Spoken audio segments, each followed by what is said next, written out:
This is Billy Werner from Seisha and Hot Cross, and you are listening to The New Scene.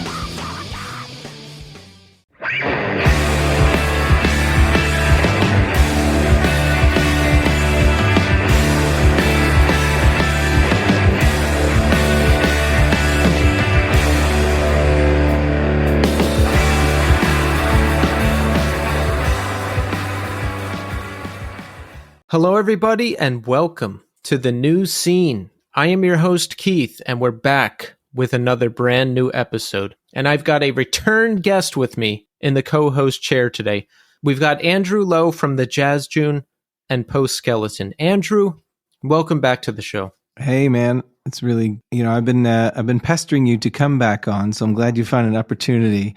And it's great that to have the Sergie interview, because he's one of my favorite guitarists. So really glad to be here. I've also had a crazy week, so I've been looking forward to this. Yes, I've been meaning to get you back on the show. And to your credit, Andrew, you did not pester me. You only emailed me about it once, and I wanted to get you back on because you're cool. And I just kept thinking, in the back of my mind, I was like, Andrew's going to guest host. Andrew's going to guest host. Then you emailed me about something else. And I saw this episode was coming up.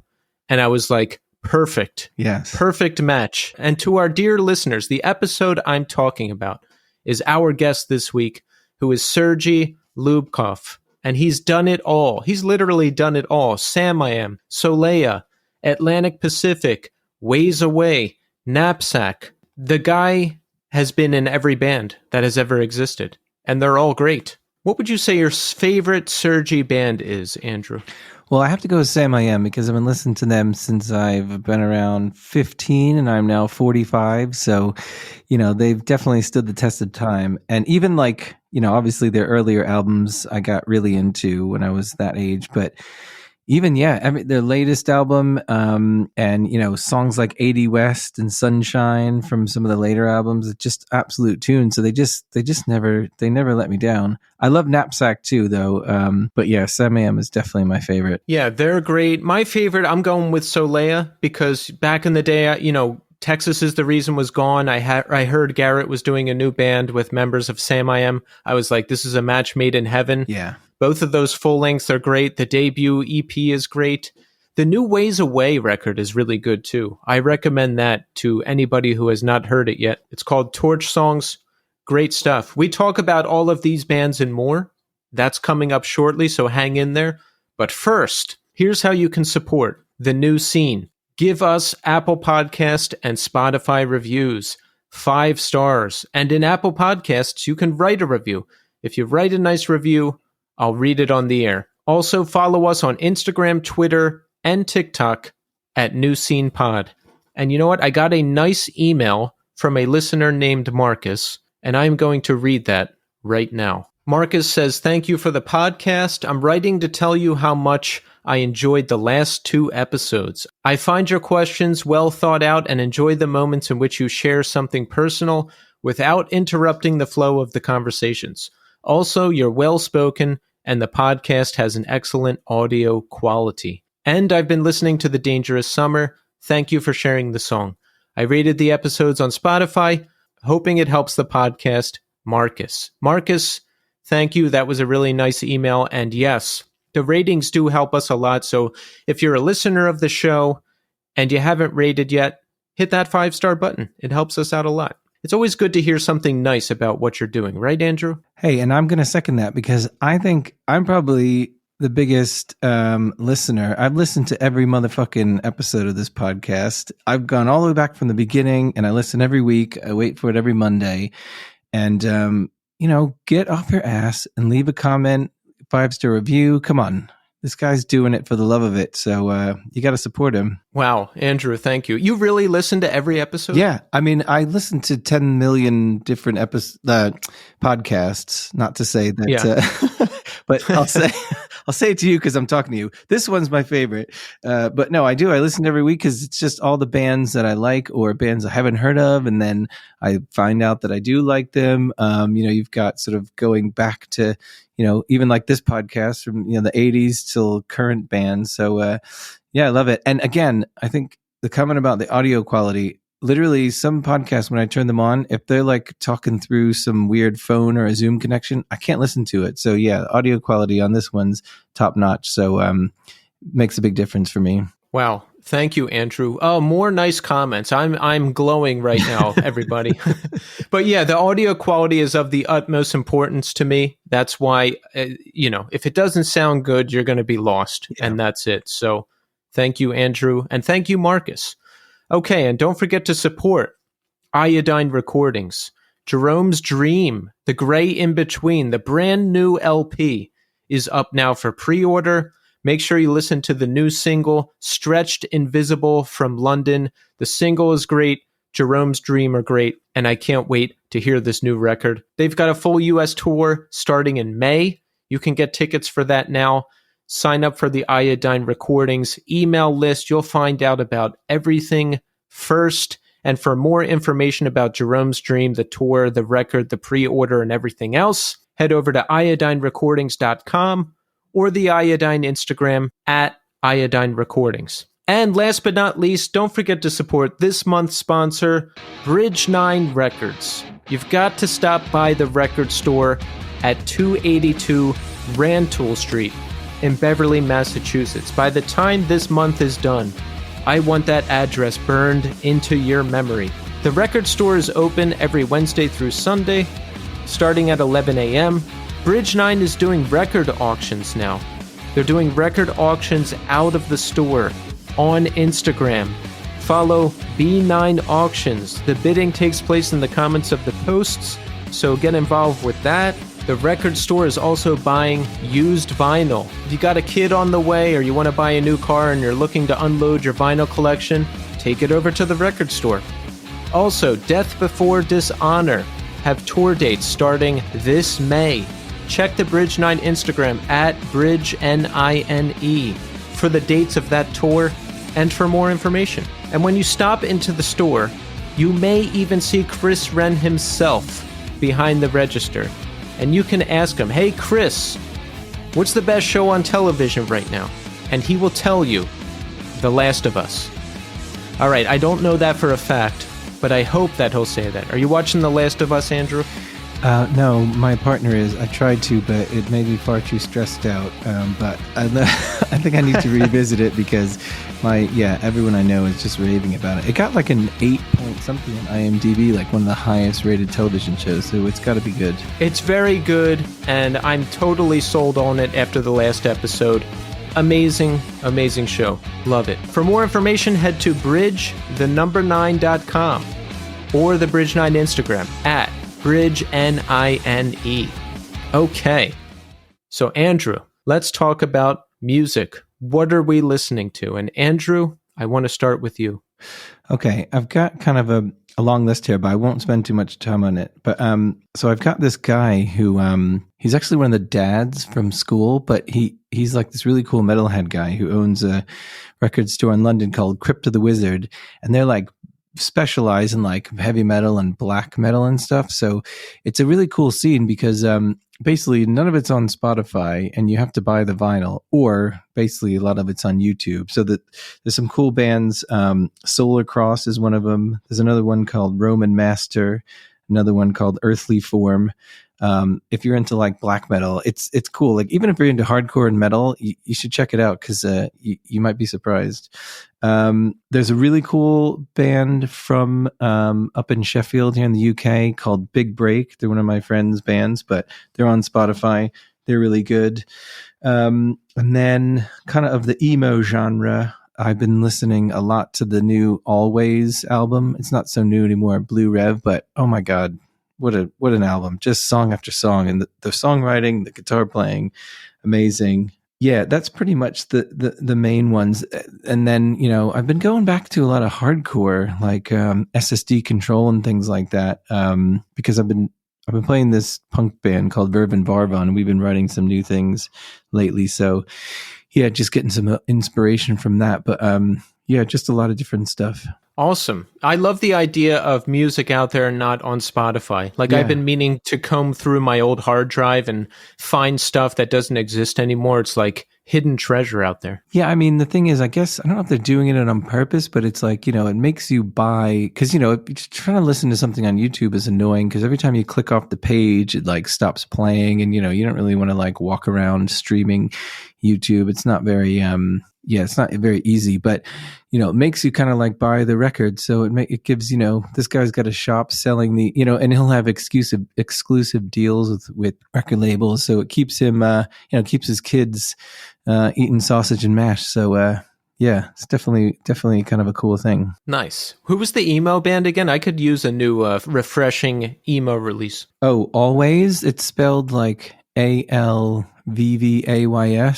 Oh, yeah, I've seen that name. Yeah. Their latest album, Blue Rev, is so good.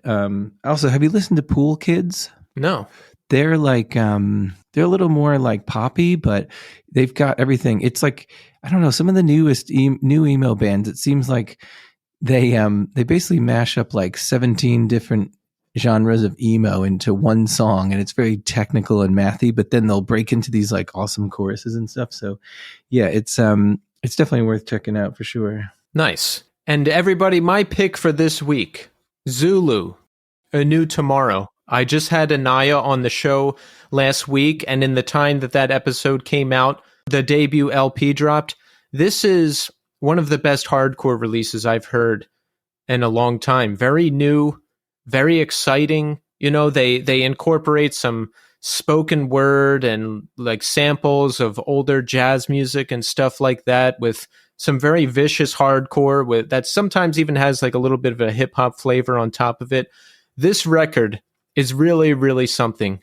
And if you haven't heard it yet, get on it now. This is going to be big. This will easily be a top 10 release of the year. Have you heard it, Andrew? I haven't heard the new record, but I've heard the first two EPs, and they're like, one of my favorite like hardcore bands. They're just so cool, and they do it in such a different way. And like you said, with the samples and that guy, the singer, I listened to your episode with him, and he had another podcast that I listened to. And it's just like genuinely great intentions and really cool guy and awesome band with like killer riffs. Oh God, yeah. This is a piece of art. Yes, a piece of art. Exactly. A New Tomorrow by Zulu. Check it out. So there you go. There's our recommendations. Plenty to dig into. So make sure you check back in with me and Andrew after the interview with Sergie. We'll talk about what's going on with us.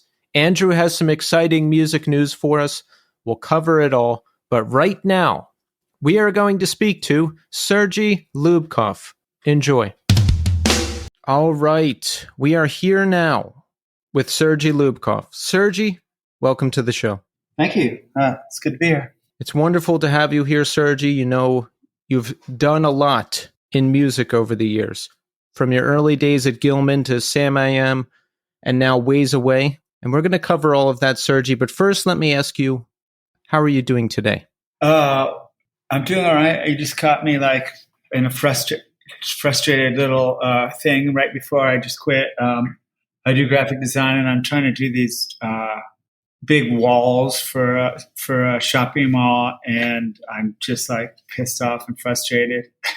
So it's good to take a break from doing the work. Yeah. I got stuck on something too right before I was talking to you, and I was like, you know what? They don't need it tonight. Let's get some other stuff done, and I can tackle it again tomorrow. What are you stuck on? What do you have to make? They're just, like when you go to a mall and there's those giant, well, it's like for barricades, but sometimes it's just walls where you have this just humongous, I don't know how to describe them, but like ads or like giant posters that are like, like 200 feet wide and goes from floor to ceiling. Yeah. And I don't want to bore anyone else with it, but it's just pissing me off right now. So, well, we're not going to think about work right now because who wants to do that? Where are you located these days? I live in downtown LA. Oh, nice. Yeah. Do you like that?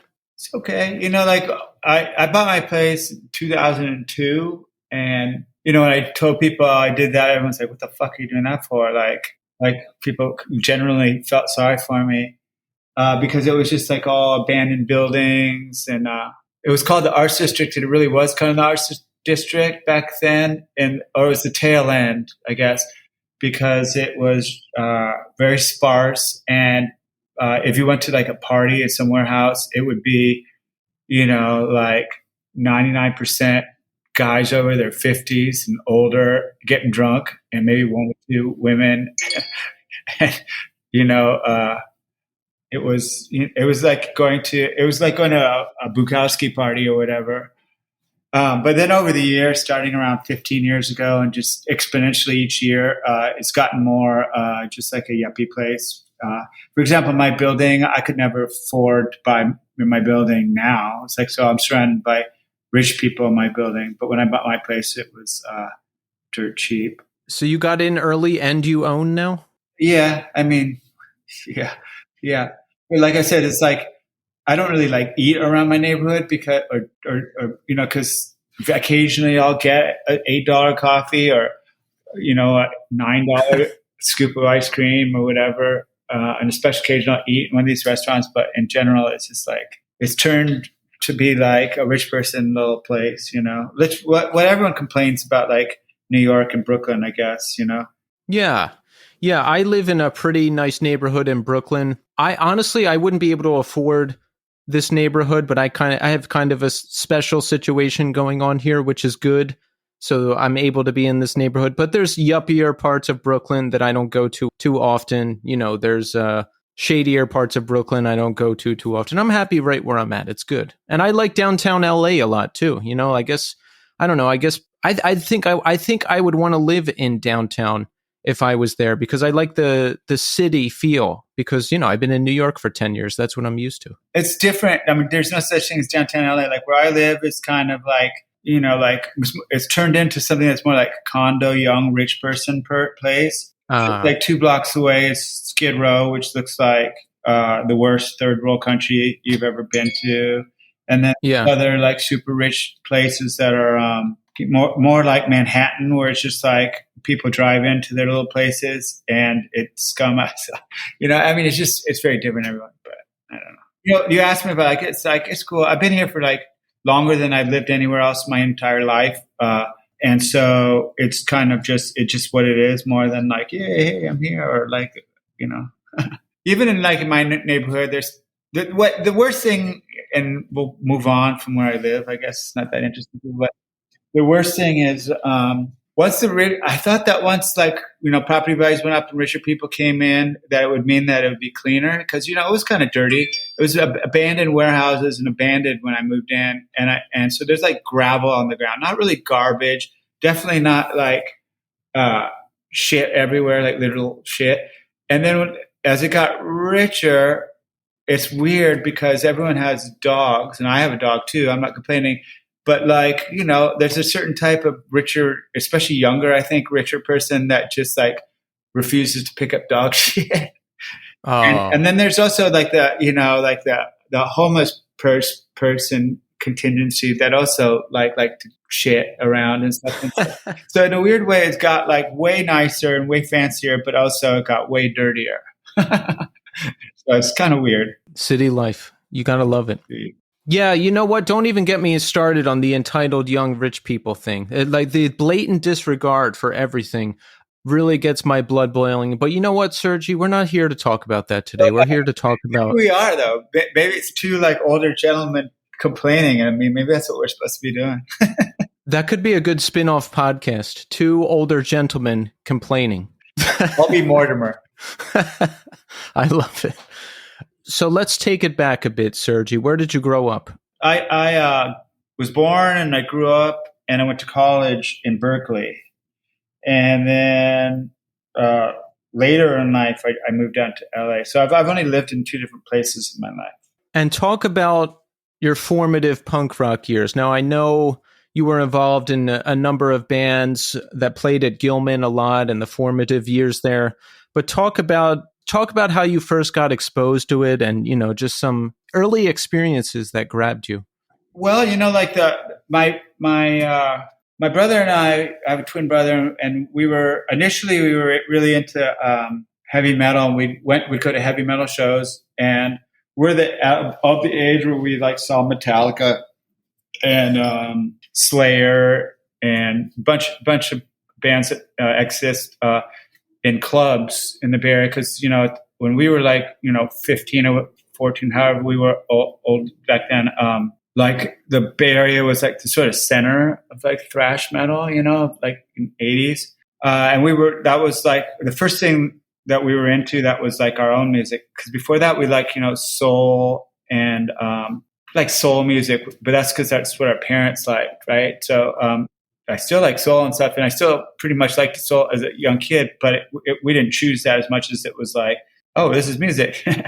And metal. That's what you know. Yeah, metal was like the first thing we discovered. Went, oh shit, this is cool. And I often sort of repeat this little chronology, but when I do like podcast interviews, but it's really true. It's not just me just making up a story and memorizing it. And just like blurting it out every time. But we were into metal, and we saw like the rad metal bands of the day, and then we went to a Dead Kennedy show, and it was almost like overnight. We thought, still likes Metallica and Slayer or whatever, but we said, well, this music, it seems a little silly after going to a Dead Kennedy show, which was like less of a concert. It was almost like a rally or like a protest kind of way. I mean, it was music and it was people running around in circles and stage diving, but it was singing about, you know,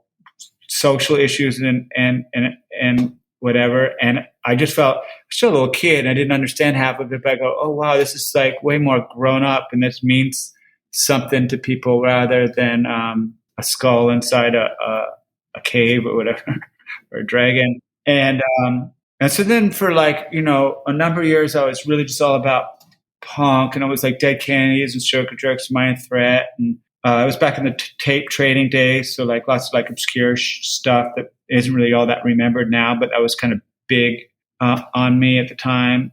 And then I just had another kind of almost like epiphany kind of concert when that was Sonic Youth, where I went, and again, it was like older people. And by this time, it was like, I think I was already like a freshman in college or whatever. But I realized, oh shit, like, and this is, you know, generalizing, but like, this is a lot smarter than punk rock. And the people in the audience seem a lot smarter. Like, people aren't running around in circles and tripping people. The skinheads aren't showing up. You know, just seem like much more intelligent people.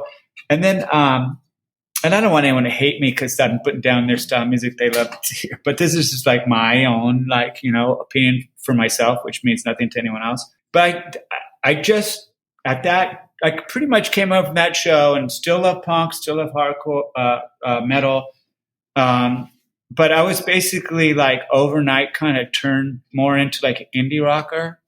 And my brother too. My brother didn't go to that show, but we both just sort of moved into like, you know, like Sonic Youth or Dinosaur Jr. or Teenage Fan Club, which sort of rekindled like an interest in 60s music too, because I feel like indie rock is sort of like more like 60s music and then metal or punk usually. And yeah, and then I sort of got stunted ever since. You know, I've been pretty much stunted. Like, you could take metal too and punk too, but bands from like 1981 or 2 till, you know, I don't know, 93 or 94, and you have my desert island bands. I don't really need much after that. And like an older gentleman, again, I often just go, yeah, this new thing that people are liking, it's cool, but it's not as good. And, you know, I'm totally cognizant of the fact that it's what all old people do. It's get stuck in the ways, but, you know, like I've done like a bunch of interviews recently because there's a new Samiam record and a coming soon, and there was a Ways Away record. And I always bring up the Turnstile thing that's going on right now, which I totally like.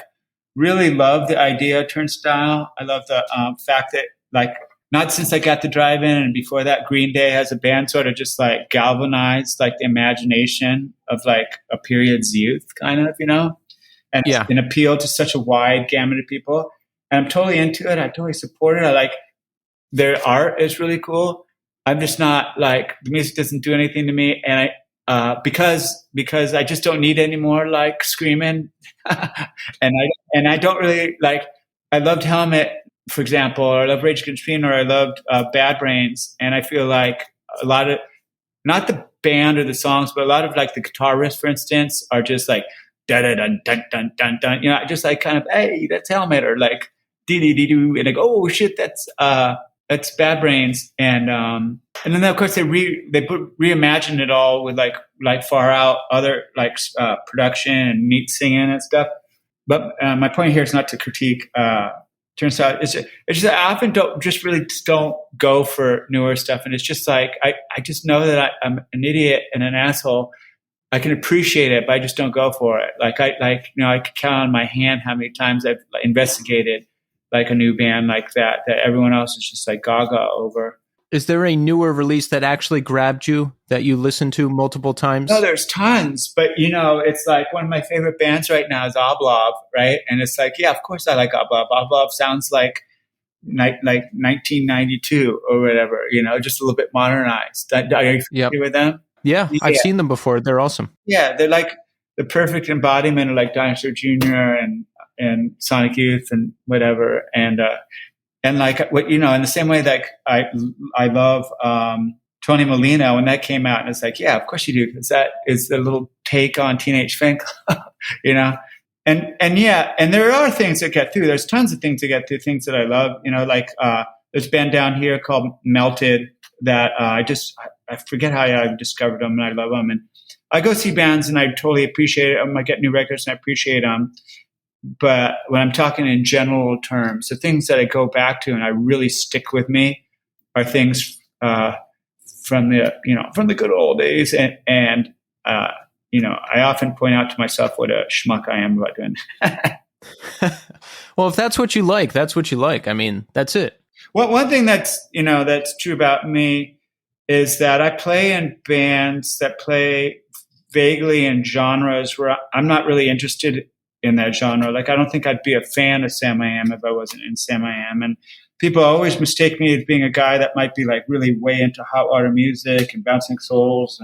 And I'm like, I'm way into the people, and I'm way into, I think they're really good. It's just like, I listen to the Zombies or Beatles or shit. I don't listen to music like Sam I Am. And unfortunately, people are often sort of like disappointed in that statement. Like, did you get the new, whatever current record from something that's vaguely in the Fest or Sam Am thing? And I go, no, I'm not into that. I get it, because people will ask me like, oh, what other podcasts do you listen to? And I'm like, none. I don't regularly listen to any music interview podcasts because I do one. So like when I do one and I'm done, I'm not interested in going to listen to more of it, Yeah.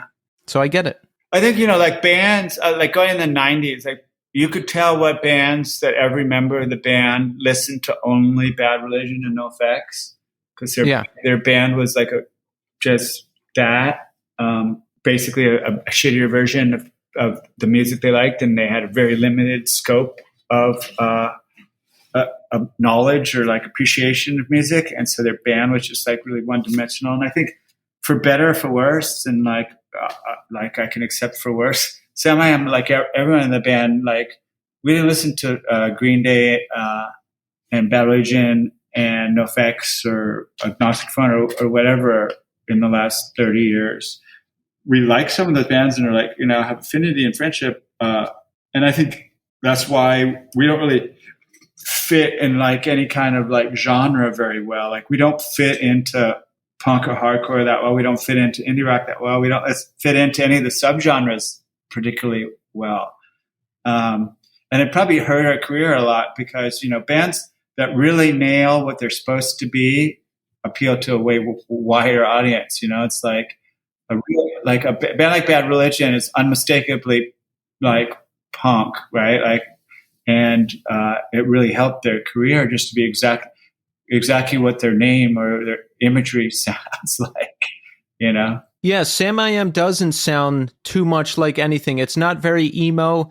It's not very alternative. Like, it doesn't sound like Soul Asylum or Collective Soul or any of the other soul band, like all that big alternative stuff. It doesn't sound too much like the punk, California punk stuff that's going on, Bad Religion, Slick Shoes, like all of that stuff. It has elements of everything, but it doesn't sound exactly like one thing. Yeah. So, like it's when it comes time for someone to book a festival or sometime to make a top 10 of some kind of genre, like on the internet, that helps bands, perpetuate like their band name in people's mind. It's like we're not a part of any of that. so it's definitely hurt us in a way. But also, like, for the small people in the world that do like the bands that play in, I think it sort of helps because people also really appreciate that. Like, I think, like from a business standpoint, it's really a dumb thing to be an outlier. But from actually making like a niche group of people like really like appreciate you, I think it actually really helps. Unfortunately, being loved by a small group of people doesn't like put bread on the table, and sometimes makes it so that you show up in a city and there's only a smattering of people there. But was it weird being part of the whole Gilman scene and seeing Green Day take off and seeing Jawbreaker do their thing? And did you guys want to do that too? Were you hoping for any of that? I mean, we tried. I don't think saying like we hoped for it, we were gunning for it is kind of not correct. It's like we got signed to a major label and did that whole shtick for a couple of years on the piggyback or coattail of Green Day. But just because Green Day got big, we didn't get like necessarily stars in our eyes or have expectations. It just sort of, we just rode with it. And it was never like starting out a band. I mean, there was never even a conception of that being a possibility. And it wasn't for Green Day either, You know what? That's interesting because you're kind of on the forefront of everything. When I started playing in bands, it was 2004, and all of that stuff already happened like 3 times. And I saw friends of mine getting signed to big labels and doing big things. And so when I got into a band, I was like, oh, I'm going to do that too. We're going to play for a little, and then we're going to get signed, and then we're going to go on tour and blah, blah. And none of that happened. But you're kind of at the forefront of this whole thing, especially in Samiam, because you guys were playing like even pre-Nirvana, right? In that whole explosion? Yeah. We weren't at the forefront. We were before that. And I always think of Samiam as being just like this overblown garage band. I'm not saying that I think we were like a pretty decent band and everything. It's not that I think, but I still think of us, we haven't played in the garage in a pretty long time, but I feel like a garage band and always have. And I think, a lot of bands get together and they're just like, I just want to be like Blink-182 and New Goy or whatever, or Billie Eilish or whatever they want to be. And that is just really alien to like anything that anyone. There's been a couple of people that have been in and out of Samiam that might have felt that way, especially people that want to join Samiam because they, oh shit, this band's got something going on. I want to try to like do what I can with this, right? But the main people that are in the band definitely never really felt that way. What did you guys want to do? What did you have in mind? I'm talking like influentially from other bands, and did you have any kind of like, oh, we want to set out to do this, or was it just the sum of everybody in the band? I mean, I can only speak for myself, but yeah, I remember saying to like band members, like, wouldn't it be great if we could just like go and play in LA, which is 400 miles away, and even if just like one kid was like, dude, I like that song or whatever, I remember honestly like verbalizing that and really honestly believing it, right? And the thing with expectations and stuff, they just sort of grow after you do things. And there was a time when I felt that way. And then there was a time where we had gone down to LA and we played in front of like under 50 people. And we're like, fuck, I want to play in front of 300 or whatever.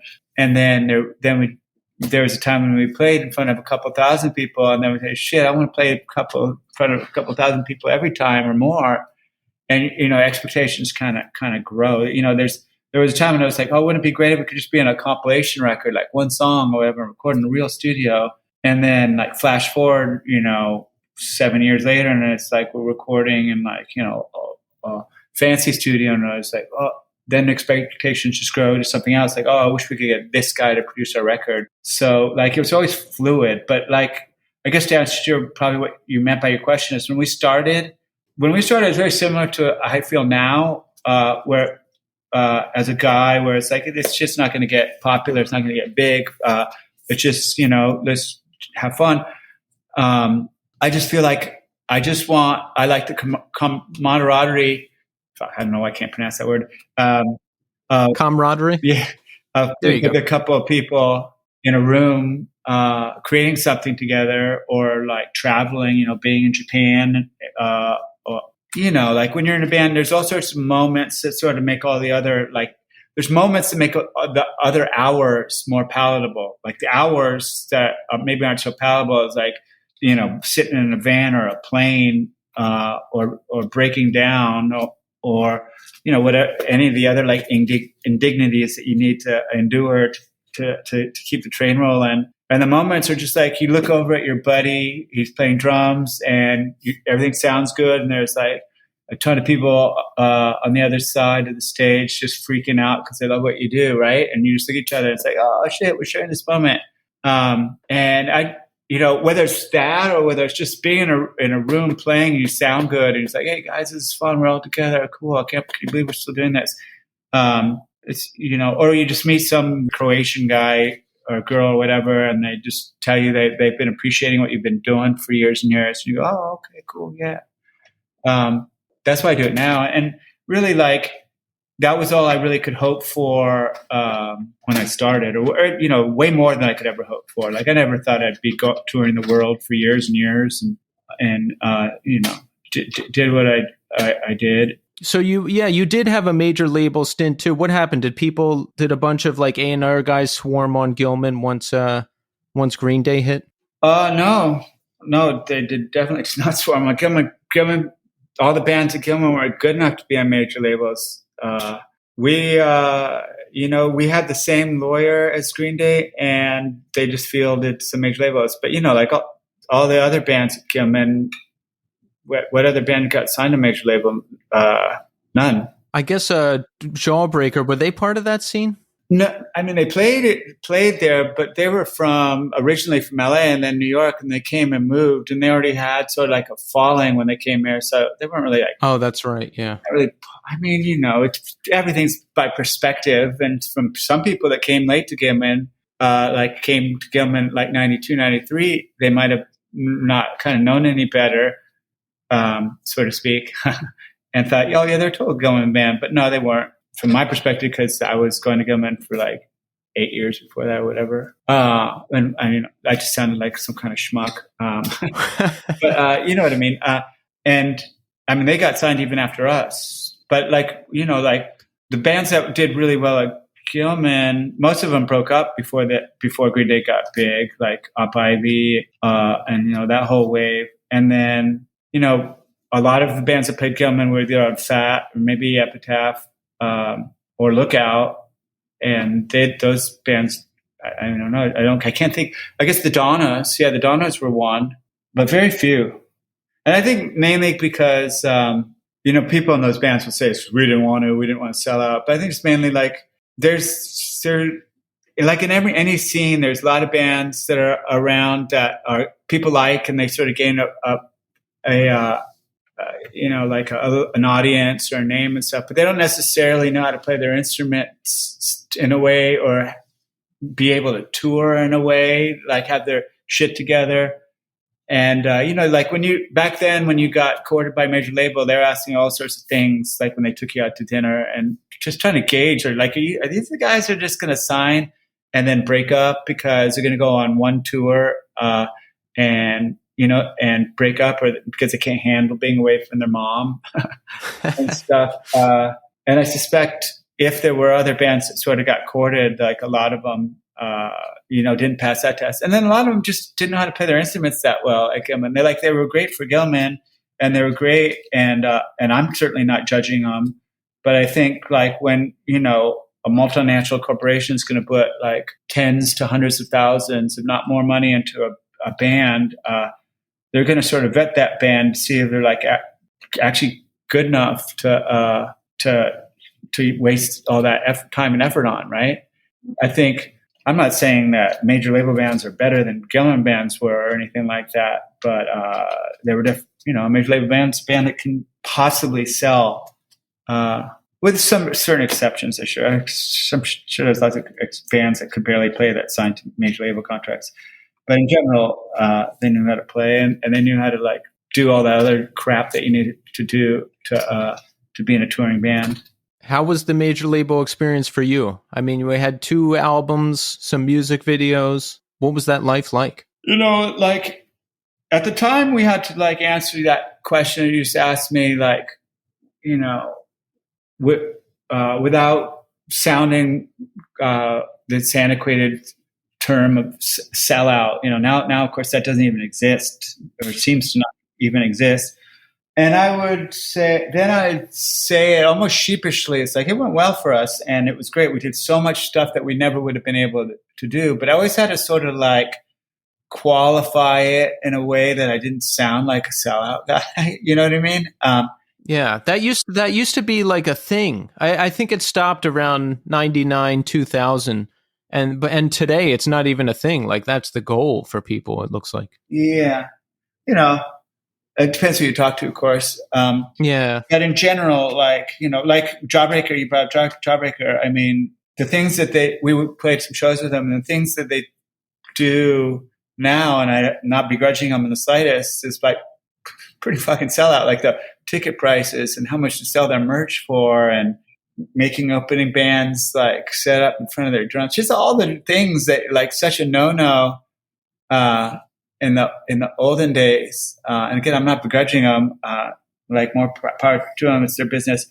You know, they would have caught so much shit. And the thing about Samiam is like back when Jawbreaker got so much shit when they signed, and you know, people were just like, oh my God, it's because Jawbreaker really tried to be I'm not going to talk about Jawbreaker now. It sounds like I'm switching gears. But Samiam didn't really get a lot of grief for selling out because, you know, people didn't really, like I said earlier on, we didn't really like fit into this like punk thing. And so people were like, oh yeah, Samiam. I always knew that they would do something like sell out and sign to a major label, right? In a sort of disrespectful kind of way, they would say that. Whereas Jawbreaker, they had such a reverence of them being like, you know, in the same hushed tone as Fugazi or something. It's just really funny how things change. Like now, you know, it's like now a Jawbreaker, you know, Jawbreaker weren't that big back when they were getting the sellout thing, and they're through their major label little spell. It's sort of, you know, like I think you could view it as like that was a failed experiment. And now, like 25 years later, they're like really huge. But, you know, I never heard this whole reunion and stuff, and I've gone to like 6 or 7 shows and stuff. I never heard anyone say anything about it remotely like these sellouts or anything. No, that's done. Yeah. Like everyone loves them, you know, and it's just everyone just like, hey, these guys deserve it. I love it.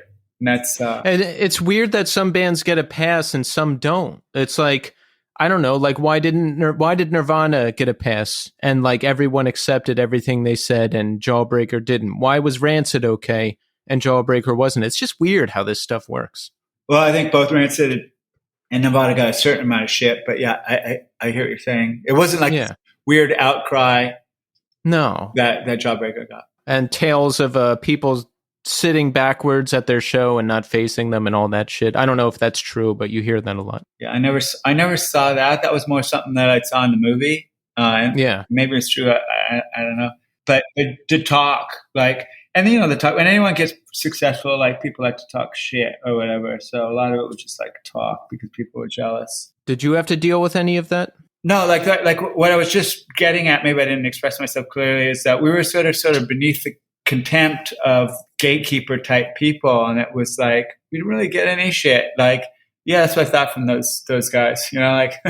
So that has to be cool that you can just do your thing and you're not really, you're just not really getting any shit. That's a good thing, right? I would say at the time I was probably jealous that we didn't get shit because that means we didn't get the respect. So it's like, you know, everyone internalizes everything, and everyone's like starring their own little movie and stuff. And in my little movie, I was like, "Well, does Jawbreaker get all this shit? We didn't get any shit."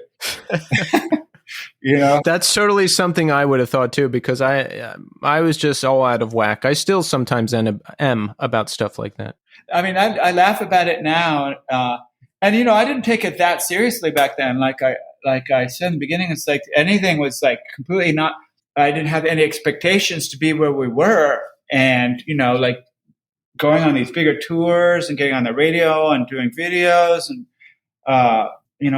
all the stuff that we did, and also like the money that was coming in. It was all like this like surprise, and it was great. So any like kind of like, ooh, like, it's like, I bought my first house when I was in my 20s, and it was because we did a publishing deal, and I was like, holy shit, I could buy a house.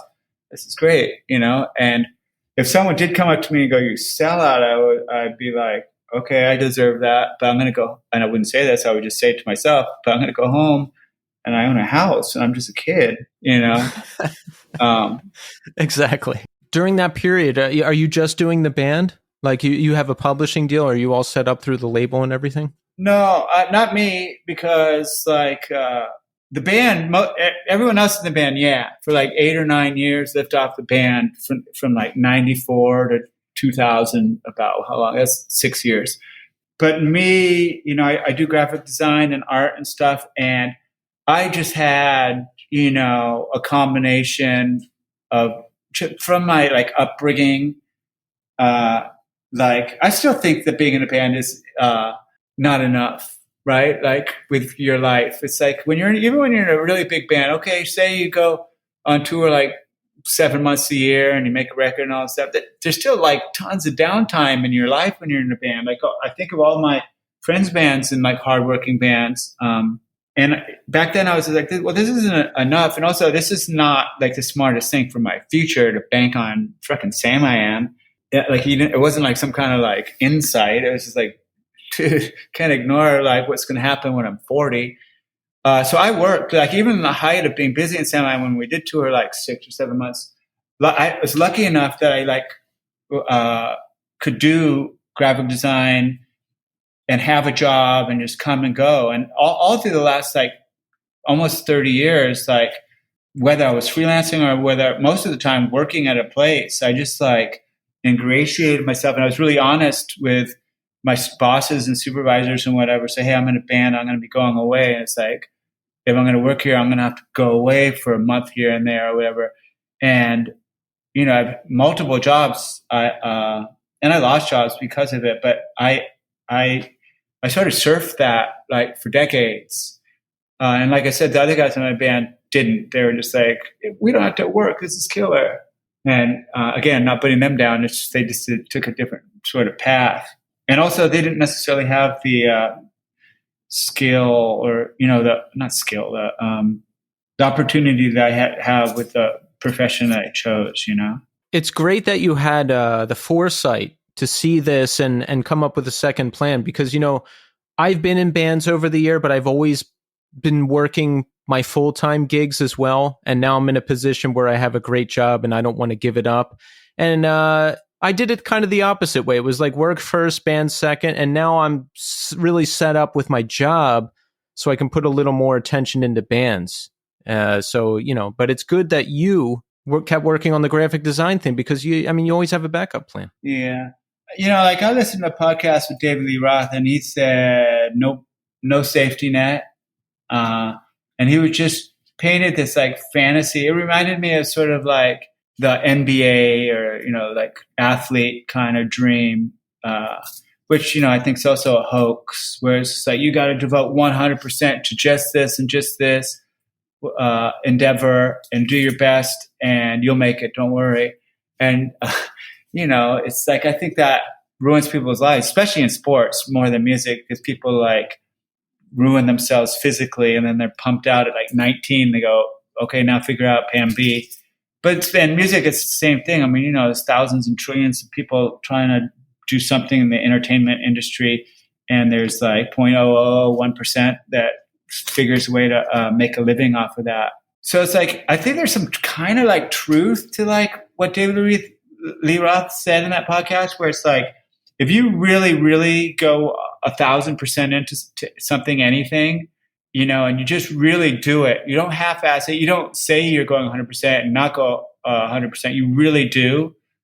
I think there's a good chance that you'll get some kind of success in whatever that endeavor it is. But that's just like a leap of faith that you need to be. there's just a certain amount of like cynicism you have to have towards life. Like I'm a cynic. Have a lot of cynicism towards life where I was like, life's a joke and it's like fucked up game. And then this whole reality that's constructed around us, like, you know, with all these rules and the way we conduct our lives, with jobs and blah, blah, money and blah, blah, blah is a joke. But I'm not going to ignore all that shit because I'm stuck in it and I got to fucking play it. So I do play things conservative, you know, by this like social, like, capitalistic kind of like take life serious. Yeah. Kind of. I have to now because I'm in it. I'm 40 years old, almost 41. You know, and what David Lee Roth is talking about is true, but that's a young man's plan. If you're 16, 17, 18 years old and you have the passion and the drive to do something like he did, go for it. Go for it for like 20 years if you're succeeding and you want to keep doing it. But I don't know. I can't really see making a choice like that at my age. No, that would be pretty foolish. I think also it's easy for David Lee Roth.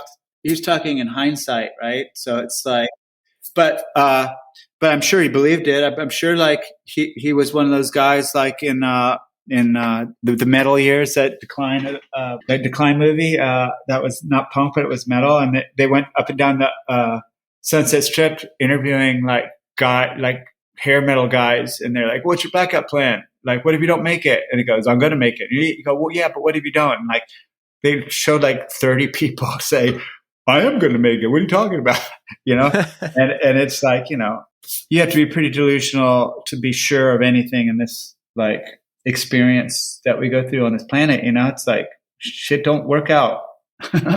So you were going strong with Samiam. In 2001, the band went on hiatus, right? What happened? We actually didn't end up going on hiatus, but I often like in interviews say that like Samiam stopped being a serious band in 2001. And what happened was like, we just got back from a bunch of touring.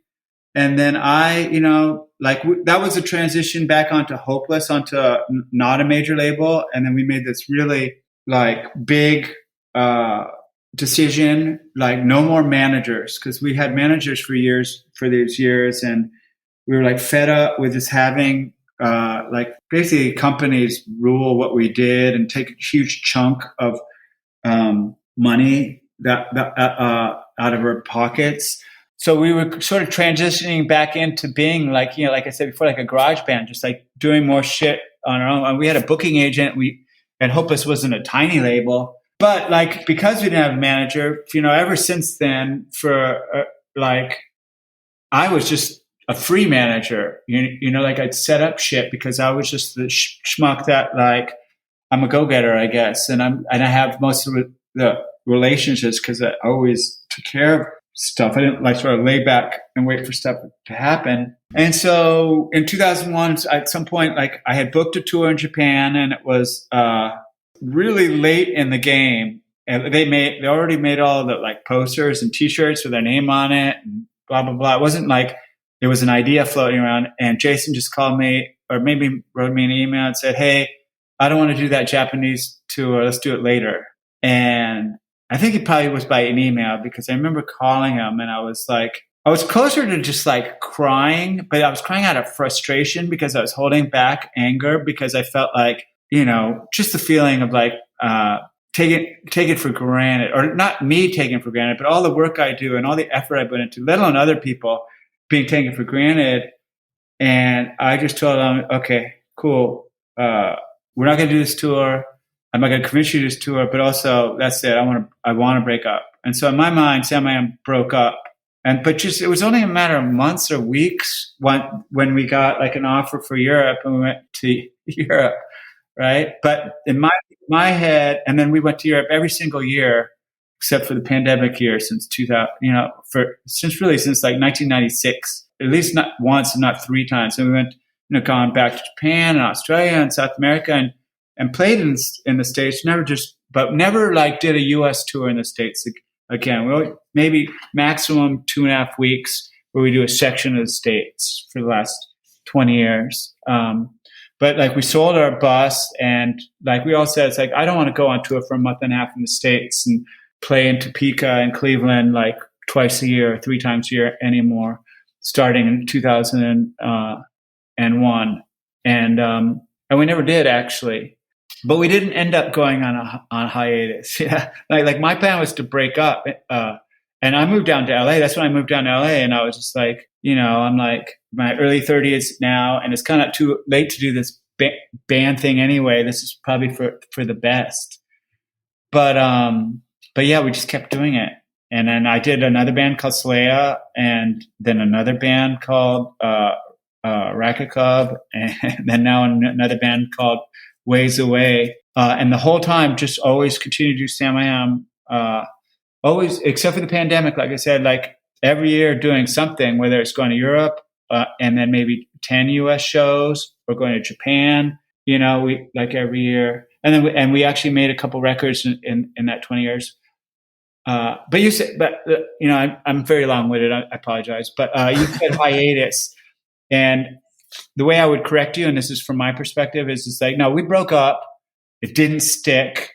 And more than a hiatus or breaking up, in my mind, we just switched from being like a professional, trying to be like, do things like a band does, and went back to being like a bloated, overgrown, like one of the bigger garage bands in the world. You know what I mean? Which I think there's a lot of really big garage bands in the world. We're like one of those bands. That makes sense. No, there's a lot of wrong information out there, and I always want to get the correct information direct from the source, you, Sergie, and deliver it to the people. That sounded very professional. But like whenever I say anything, it's from my perspective. Yeah. Like Jason would agree that I called him up and said we broke up. But like, does he think that we have not been a band last 10 years? I don't know if he would say that, but I would. And like, we never had a manager. We never would have a manager again. Until recently, we haven't had a booking agent for years and years. We just book our own shows, except for Europe. Well, I mean, except for other countries. You can't book shows in. I guess you could. It would be very difficult for me to book shows in Europe and South America from my house, but I guess you could. But in America, yeah. Like I said, until we signed to Pure Noise, who sort of like suggested we get a booking agent, like sort of kind of like heavily suggested, and we're like, okay, we don't want to make you mad, we'll get a booking agent. So you were in Solea as well. Now, I was and am a huge Texas is the Reason fan. So when I heard, new band, Garrett from Texas, members of Samiam, I was like, great, awesome. Loved the band, loved that 4-song EP that came out, loved everything that came out. And, Texas is the Reason was like only a fairy tale to me, because I got into the scene and all that stuff after they were broken up. So, it was just like a legend to me. So the fact that Solea was around was exciting to me. And it's a great band. How do you feel about it? Well, Solea, it's called Solea. Sorry to correct you. All these years I was saying Solea. It doesn't matter. People say Samiam and Simiam and Sam, I am and stuff too. It's just like, I don't know why I've always been in bands with dumb names. And also they say Sergie and Sugi and Sergey and whatever. Maybe that's where it's from. See, again, Sergie, we are here to get the correct information. Yeah. Give it to us. Yeah, hard-hitting journalism over here on your part. So Solea was sort of like, kind of like what Racket Club is now, where, Racket Club, Ways Away is now, where I just, clicked with other people to do a band outside of Samiam, which is a stupid idea. Like if you're 30 and you start a band, it's like, what are you doing? You're too old for this shit. Or older, like I am now. Click, and it's with people that kind of like, I don't know how to put this where it doesn't sound kind of strange, but they kind of respect what I do, and part of the allure of starting a band with me is because what I bring to the table, which is like writing the music, right? Whereas Samiam is like, I'm sure there's a certain amount of respect amongst the other 4 guys of what I do a certain amount, but they're just kind of like stuck with me, right? So like, it's like I don't want to sound like it. I can say this and it sounds like sour grapey or something, and I don't want it to. But it's like Samiam's a struggle, and Samiam is like to get everyone on the same page. And Samiam is kind of a lot of fighting and hurt feelings, and people are mad at each other, and a lot of compromise. From my perspective, just like a shitload of compromise, and I'm sure from other people's perspective, a ton of compromise. Whereas like Solea and Ways Away, I write like almost all the music, most of the music, and everyone's like happy as a clam with that. So it's like this great outlet for me from like a person that like thinks up songs musically, where it's like neither Ways Away or Solea like became famous. What I'm saying. Got to the level of notoriety as Samiam, but it's in ways I was more into each of these bands because it was more. I felt like a little bit unfettered in it all, and I still do now. Like just a couple months ago, Ways Away put out a record, and we're about to put out a new Samiam record, and Samiam's going to come out, and it's going to be a lot more people are going to like talk about it and listen to it and whatever and buy it or whatever. But in a lot of ways, I'm like more attached to the Ways Away record, Yeah, you know what? Let's shift gears for a second and talk about this record. Torch Songs just came out in 2022, yes? Somewhere in a couple months ago, yes, it did. Okay. First of all, excellent record. I really love it, and I encourage everybody to go listen to it. Second of all, just a great band. I had Jesse Barnett on the show recently. He's a great guy. I love the band. How did you hook up with him? How did that come together? Well, I didn't hook up with him initially. Oh, it was like the rest of the band, and then you were looking for a singer, and then later that's how Jesse came into it, right? So I went to I'm friends with Scott from Terror, so I went to a Terror show down here. And I was backstage, and some guy that was friends with him came up to me, and a big tattoo guy that you would think would be backstage at a Terror show. And I was like, is this guy fucking with me? Because he kept saying all this. He seemed kind of like excited to talk to me, and they started talking about Samiam, and it turns out he was just a big giant fan of Samiam or whatever. And he goes, well, if you ever want anyone to play with, you want to play. And I was like, oh, this guy seems nice. Sure. And I was like, oh, my friend Jared, who's the drummer of Samiam, we've been talking about playing together, and he has a rehearsal room if you want to. And he goes, I'm really good friends with Jared and stuff. And so the three of us got together, and we, I always have like, right now I have about 9 songs. I always, and one time I have 9 songs kind of ready to go if anyone will play with them. And we practiced like maybe, 8, 9 times, and got to the point, where 3 of us are pretty good at these songs or whatever. And the whole way through, I just didn't really take it seriously. I figured, okay, we're going to get to this point. We're not going to find a singer that like speaking for myself, I found like worthwhile to play with, and we're just going to fizzle out. But it'll be fun to play with these guys, and it'll be fun, just hang out, making new friends.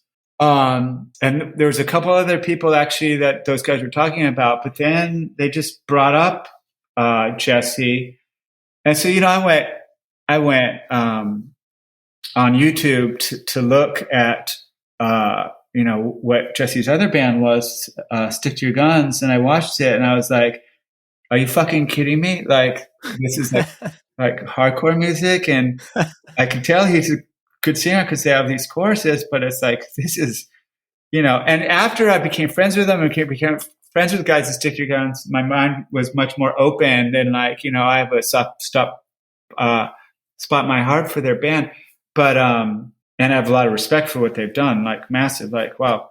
But when I first heard it, I was like, what the fuck are you talking about? It's like, from my perspective, I was like, you want the singer of fucking Limp Bizkit or Korn to sing for these songs? What are you fucking talking about? But I was open-minded minded to it. And then before we ever played, Jesse took an acoustic guitar and his iPhone and went into his bathroom, crawled in the tub, and sang one of the songs. One of the songs that ended up being on the record. And I was like, holy fuck, this guy is great. Like, I can't believe it. Like, the guy that's just going, wah, wah, wah. Like, what the fuck? And it's amazing. And I don't know, like, if it's ever happened to any other band, but we never met. We never played together. He just, like, learned how to play that song, like, basic chords of it, and sang on it with an acoustic guitar on an iPhone. And then when it came like a year and a half later, a year whatever later, to record that song, we used that iPhone clip, like downloaded off his phone and mixed it, and it's the intro to one of our songs. Oh, awesome! Which is like, and that intro sounds rad. It just sounds like what you do when you go in the studio and you make it sound like someone with an acoustic guitar went inside the tub in their bathroom and recorded it. Like, you use either do that or use filters or preamps or whatever, or distortion to make it sound like that. But we actually did that, like, full on. But anyway, like, and then, then we did practice together, and we're like, it just grew. And, like, when we started, he was managing bands at the time. His band tours, like, just way too much, in my opinion. They just really tour a lot. And he said, like, we were, getting excited. He said one time to me, we're never going to tour, ever. This band's never going to tour. Maybe play around and stuff. And I was like, oh, okay, I know. Okay, whatever. And I don't know, at some point, like, that was before we had a plan to make a record. We were just playing, and somehow, not my idea. I mean, it was my idea, but it was like, I didn't push it. We were recording a record, and it's like, let's book tours and stuff like that. So Ways Away has toured, right? Well, then the pandemic hit, and we've gone up and down California a bunch, but we booked a European tour that got canceled last year. Was it last year or a year before? Shit, it's such a blurry thought. But that got canceled because of lockdown. And then we were going to go to Mexico, and that got canceled. But now we have a European tour for June, and our plan is to tour. But everything is time permitting, because Stick Your Gun still goes on tour like all the fucking time, and then Jerry the drummer is in a bunch of bands, and he goes on tour, and even Samiam goes on tour a bunch, and so it's just like really hard to do. So it's all up to time permitting. We're going on a real European tour in June, so that's something. That's cool. I wanted to ask something about Solea. I remember I used to read your blog. You had on your website, you would have these blog posts, and I always found those entertaining. I remember before finally We Are Nowhere came out, there was someone made a post, and it was like, oh, we have the album done, but Garrett has this new job and he can't commit time to the album, so we don't know if the album's going to come out. And I was like, oh man, like, there's this new music out there and I'm never going to hear it. But eventually the album came out. It's great. Like, how'd you get it done? Did Garrett just find the time? Did you guys work it out? Yeah. Well, what really happened was, like, I was very gung ho still, and I wanted Solea to be my band for the next 20 years and everything. And Garrett fell out of love with the band. I guess me, not like our friendship, but like wanting to do this venture together, and really, I think, loud music in general. And because we were in a Japanese label that paid for everything, and unbeknownst to him, because he didn't do any of the organizing, when he said, yeah, let's do a record, and what he meant was, let's try. And I got one foot out of this thing. I took the first half, like $30,000 and put into my bank account from these Japanese people that I loved the people, because they had brought us to Japan already 3 times, and they put out our records, and they really promoted us. And And whereas we found labels in Europe and Japan, but we didn't, and Australia actually, oddly enough, and South America, oddly enough, but we never really found a label partner in America. And so I just really like affinity to these Japanese people, and let alone the fact that I took like $30,000. I didn't want to let them down, and we did the music, which I did the drums. I think I did everything for the most part without Garrett here in LA. And it was just like, I'm trying to make it as easy as possible for you, Garrett. If you could just like, now we got the music done, you could come down now and just for like if you could take 2 weeks and you could do the guitars, which isn't that much left, and some shit you want to do, and then do the vocals.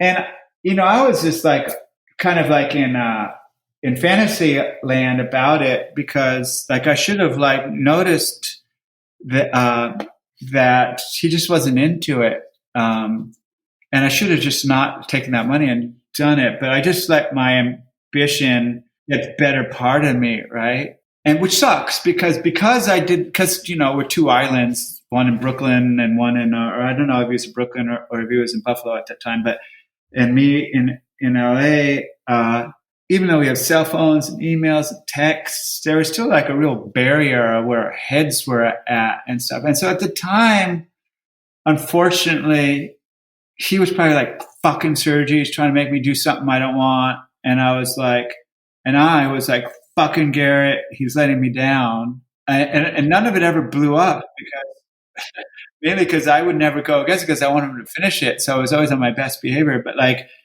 grumbling to my girlfriend or my brother or whatever. I was like, fucking Garrett, which in retrospect is so unfair. It's like, you can't force someone to do something they don't want to do, especially something like this, especially a singer, right? Yeah. A singer has to put so much more into it than a guitar player or a bass player or a drummer or whatever. But, at the time I didn't have that perspective. And also I was just overrun with the pressure of taking that money and also my ambitions to do it. And so anyway, what ended up happening was that, he came out and he sang just enough songs to do the record, leaving out a bunch of songs that we recorded music to. And then we just never played a show on it. Like I joined his next thing, which was called Atlantic Pacific, which was like bedroom music, basically, with our mutual friend John Herguth. I went to Europe, and the reason why I did is because I just go, well, the guy in Germany just put this out, and I want to like help support it. Maybe we could play it was pretty acoustic, and maybe we'll play some of these songs or whatever, just to help him, like, so he doesn't have like 1,000 records and CDs under his bed, or you know what I mean? Because we didn't do it.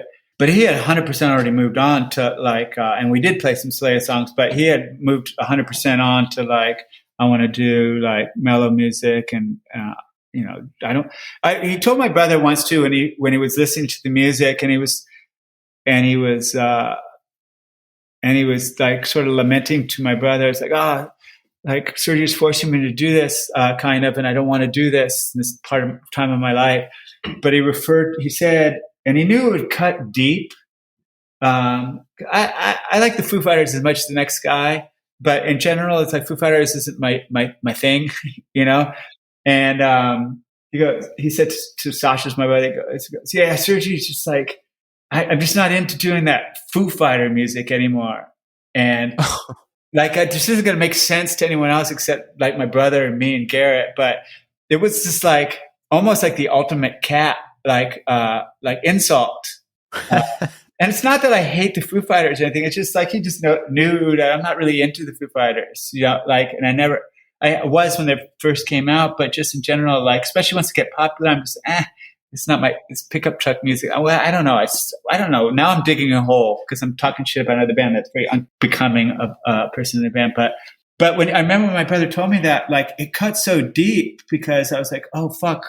But it also explained a lot. And it's like, he doesn't want to have distorted guitars and loud thumping drums. And like, he was probably like 30, mid 30s, early 30s. I don't know how old he was when Solea broke up. No, it's like 15 years ago. He was like, Yeah, that was probably 2006. Let's see, I was 24, so he was probably like 34. yeah, 34.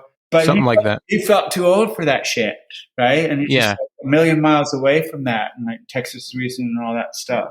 And he also just didn't want to be in a band anymore. And he never really has been in a band since, where it's like multiple people, like that you got to fight, and compromise with and stuff. It's something I completely respect and understand. But at the time, it was a bummer, and I was really bummed. And yeah, I was like, oh well. And it was before Spotify, like, and so it's like, now if you're in a band and it breaks up, like for example, Racket Club, a band I did before, Ways Away, like it was short lived and it had a burst, and we did a record and it got on Spotify and YouTube also. Everyone in the world, if they have an inclination or they hear a reference to it, they can go check it out. But when Solea broke up, it was that the whole time Solea was a band, it was a really shitty time of music where labels weren't really signing new bands, particularly not guys that are in their 30s. And everything just had its stink of the music industry is dying, and there was no end of the tunnel to where it's gotten to now, where it's rebounded somewhat. And it just felt like when Solea, like at the time, if you didn't get the Solea LPs or the CDs that existed, it was just an apparition. Like it might as well never happen.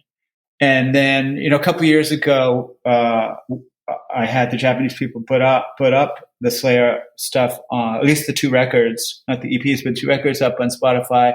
And it's great. But like when there was no Spotify, wasn't any YouTube, I just felt like, wow, that was just like a colossal waste of time, because it basically doesn't exist except for like the hundreds or maybe 1,500 people that bought an album or a CD, right? Have you seen more people discover it now that it's on Spotify? I remember it coming back on Spotify, and I was excited because I was like, oh, I haven't heard this in a long time, and I lost all my CDs. Oh yeah, no. I think that Solea is not a known entity, and there's no resurgence to it. I think it's just like, and I don't mind it. I like it that way. It's just sort of like this unknown kind of thing. There is this like small group of people around the world that follow everything that Garrett does or everything that I do, and of course those people. And I guess in a way you're one of those people. Yes. And I find those people to be like very like endearing. Like if I'm, this is something that happens for me, and I'm not a singer, so it's much different for Garrett. Like Garrett could be busking on the street, and someone says, "You're my favorite singer," and it means something. But when someone comes up to me after like a Ways Away or Samiam show, and they say, "You're my favorite guitar player," and they do that, like as odd as that might sound, it embarrasses me if anyone else hears it, because really what they're saying, and they have no better way of saying it, is like you're like you write pretty good music and you're pretty good at playing your dumb little songs, but you have like an exquisite taste in picking singers to start bands with, which I think is like I actually take pride in that. Oh, that's interesting. I don't know. There's a certain amount of people that do that, and not every show, but many shows. People come to me and they're like, "Oh, I love Solea, I like Knapsack. I love." They'll talk about Sweet Baby, a band I played back in the Gilman days that I played drums in and stuff like that. And they're like a real like Sergie Loobkoff like fan, and I love it. Like it's great. I don't take it very seriously, obviously, because singing means everything to music to me, and like. Writing some cool guitar riffs or arranging or orchestrating a bunch of guitars and bass and drums. It's cool. It's neat. It's a skill, but it's not like singing. You know what I mean? I'm not like. Is it possible that you're not giving yourself enough credit? No, I can people always say that. I'm not saying that like I'm garbage person that never amounted to anything. I'm just saying. I think if someone says you're their favorite guitar player, you should accept it as that, because that means that you make sounds that they really enjoy. Yeah. No, and I take it. I take the compliment as it's intended, and I accept it. I'm not like, oh shucks, you know. But I feel like the responsibility to put it in perspective. That it's like, yes, but that's just what it is. It's not like I'm a singer, and this is the dynamic that happens a lot in Samiam. It's like I'll be right next to Sean, the other guitar player, who is. You put a guitar in Sean's hand, you put a guitar in my hand, and say, hey, play something. Not with just play something right in front of me in a guitar store or whatever. And, everyone's going to go, oh yeah, that guy Sean's way better guitar player than Sergie. And it's true. I don't think he plays Samiam songs better than me. I don't think he writes better songs than I do, but he sure plays circles around me, on the guitar. And, the amount of times someone's come up to me and called me, like I just said, their favorite guitar player in front of Sean, and Sean just chuckles, like a dick kind of, and I get embarrassed, that's happened millions of times, and it's like, he's been in this band for like 25 years or whatever. And he's like, especially now, like what the band has been in 10 years, he's probably, in most ways, more of what Samiam sounds like now than I am for the last like 2 or 3 records. But a part of what people like Samiam will always think, oh, he's that new guy, right? So they don't necessarily go up to him and say, you're my favorite guitar player. But it's, it's just not, it's not fair that they wouldn't say, oh yeah, Sean's a better guitar player than Sergie. Well, you've got a pretty incredible resume, in my opinion. Samiam, Ways Away, Solea, Atlantic Pacific. I liked that band too. I actually managed to see Atlantic Pacific live before. Let's talk about what we have coming up. You said there's a new Samiam record in the works? Well, it's coming out in April. It's been done for like almost a year. It's just the pandemic. It's but a botch in everybody. I mean, mainly just like when you make a record and you finish it and you send it to the manufacturer, it takes freaking 10 months for them to make it now, But on top of that, then the label we're on this label called Pure Noise, and they got to do all the shit they got to do to promote it in advance. So that's coming out. We have a West Coast tour, we have an East Coast tour. We're doing the Midwest down to the South, with Bouncing Souls, and we're doing, as usual, every year going to Europe, like in fall. And Ways Away, like I said, we have a show coming up with the Flatliners here in LA, and then we have Europe in June. So I got a bunch of music stuff. Ways Away is almost ready to do our 3rd record. Like we have all these songs written. It's it's kind of never ending, and it just gets backlogged. And there's always the fear, because so many of my bands have sort of like fallen by the wayside or broken up, that like, oh no, these songs I'm so happy with at the time, like right now I'm so into, are never going to come out, because the band's going to break up. And I'm just like, oh, come on, hold it together, Samiam and Ways Away. Yeah, it's happened to me so many times now that I'm kind of used to it. I'm like, if this band ends and these songs never come out, it's not the end of the world. And even though I think I'll never play music again, I probably will. Yeah. It's like, I feel a responsibility to myself, because I do have a little bit of an audience of people that follow all these bands I'm in, like to get whatever, if I have like the inspiration to make a song or do something, to get it out there so it's heard. And it's like, it's weird, because like when I'm sitting here, doing eating breakfast, it's like I have no actual like perception of some guy in Sao Paulo listening to that song, or Cologne or Osaka or whatever. But because I know that it exists, I know like, right. In fact, I can go on Spotify and see how many people are listening to songs I wrote right at the second. It's really weird kind of thing with artists or Spotify, that I don't know. I'm just like really like interested in getting every single song that I like, that I've made up, like out there. And like, on the Samiam song record, there's a song that I found in a folder in an MP3 that was a demo for You're Freaking Me Out, which is our 2016 record. And that song is on our new Samiam record because we relearned it. Jason didn't like the vocals, so he totally changed vocals 100%, but the music's pretty much identical. It wasn't even a demo. It was actually a practice room tape. So it was really hard for me to figure out the guitar parts and the bass to teach the other guys because they're so mushy. But like that song is coming out in 2023 and was written in 1996. And it's like, there's a part of me that's like, so it's not the best song I've ever written or anything, but I'm just so happy that it didn't go on the wayside. So many other songs. And like on each Ways Away record, there's songs that are basically songs that were rejects from either mostly Samiam, but also Racket Club, or not rejects from Racket Club, but Racket Club broke up, so we didn't get to do them. That became Ways Away songs, and I was like, oh, cool! Like these songs that don't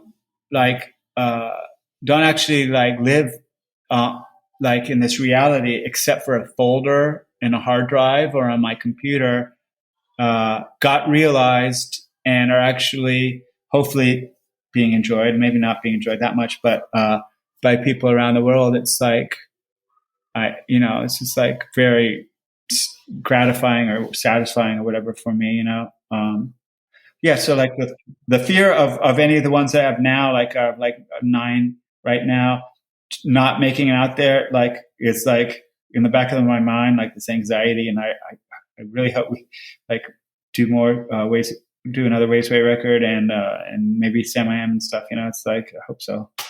It sounds like you still love it. Do you? I think everybody who's been in the band for a long time, like whether they're popular or not popular, have like a love-hate relationship with it. And it's like, yeah, part of what all this is, I do love. But like a question I've gotten for like 30 years when I do interviews is like, well, not for 30 years, the second half, once I like was an older guy doing it, is like, how long do you have this in you, or why do you still do this? And there's the the fanzine answer, which is because I love it, man, and because it's all I know how to do, and this is what I want to do, and and but then there's the real answer, and it's like I don't fucking know. I don't know. I don't. There's so much bullshit I have to put up with to be in a band, to get it done, and so much hardship, and depending on your perspective, it's like little to like no payback. So I don't really know. I mean, but it's the same thing. Like when I do a drawing or something, it's like, what's the payback for that? And it doesn't stop me from doing it, right? I don't want to sound like an asshole and call what I do like art, but like depends what your definition of art is. Like if you make art just this broad, like sensationalized term where you're just like, you do away with that, like, oh, I'm an artist, or like, this is really important, it's art. And you just say art is just a thing that people create. It's like a vast, wide, like definition of what is called art, and it's just a thing. It's not that important, and it's not totally unimportant. It's just what it is, and use art like in the spirit, like the spirit I think of art, there's no freaking champagne glasses and what getting tinked and no critique by like snide people or whatever. Like just doing art is just like a way to cope with the confusing and like inauspicious like predicament we find ourselves being alive on this planet. It's like it's just a way of coping with like the uncertainty of like, is any of this worth it? Like anything, right? I would say creating makes it worth it. That's what I just say. I like to create because then I don't get gatekept by any weird art people. That's what I like to do. I could do anything. I could wake up and play Warzone 2 all day. I could sit and watch TV all day, and sometimes I do. But ultimately, I need to create to be happy. Yeah, it's weird too. I don't have like when I think of a real artists, they're like their passion is so like big, and they're just like from the second they wake up, from the time they put their head to their pillow, they're just like create. And like with like visual art, I'm definitely not that person. Like takes a lot to get me to sit down and draw. But even with playing guitar, it's like I just like always have a guitar in my hand, and I just like to play, and shit comes up, I come up with stuff, right? But I don't have this like drive. Like I wish I could say like I'm an artist, motherfucker, and this is what I do. But I find myself doing it, right? And you ask like, why do you do it? And I was like, I don't know.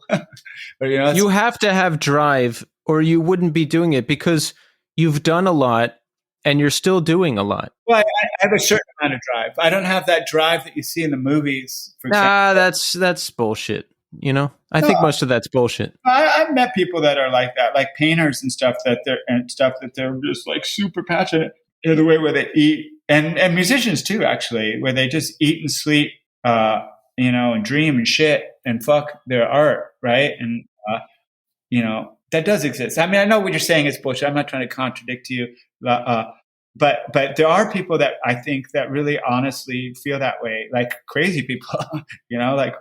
People, like so many people in this world, are one-dimensional about unproductive things. Like they like spend way too much time obsessing about Warzone or whatever game you just mentioned, or whatever that's not particularly productive, or addictions or whatever they're obsessed about. I'm like a really mild-mannered person about a lot of things, and one of them is I'm just not particularly passionate about. I'm super interested in things, like I'm super interested in music and stuff, but or art, but I just don't have like this like raging passion where a fire burns in me. I don't take life seriously enough to do that about anything, really. I like to do it, but I'm not doing it 24 hours a day. Let's put it that way.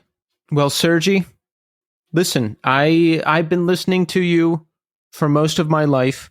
I appreciate everything you do, and you know what? I really like your guitar playing. How about that? Oh, thanks for saying that. I like I said before, I always appreciate it, when I hear it.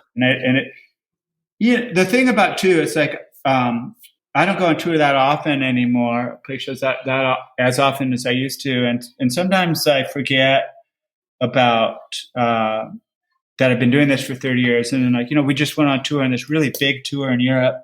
Every night was thousands of people. And people coming up to me and going and standing in front of 4,000 people or whatever and stuff. And the amount of times in recent years I've just been reminded, like, oh shit, this had a certain amount of like it's worth itness. You know what I mean? Like this is not totally unworthwhile. This venture of playing guitar in bands that that I've engaged in. And it's nice to hear. And like, even like you just say, oh yeah, I enjoy your guitar playing and stuff. Like, yeah, it never fails to give me the warm and fuzzies. So thanks for saying that. Absolutely. Thank you. And I mean it too. I have been listening to you a long time, and I appreciate you. So thanks.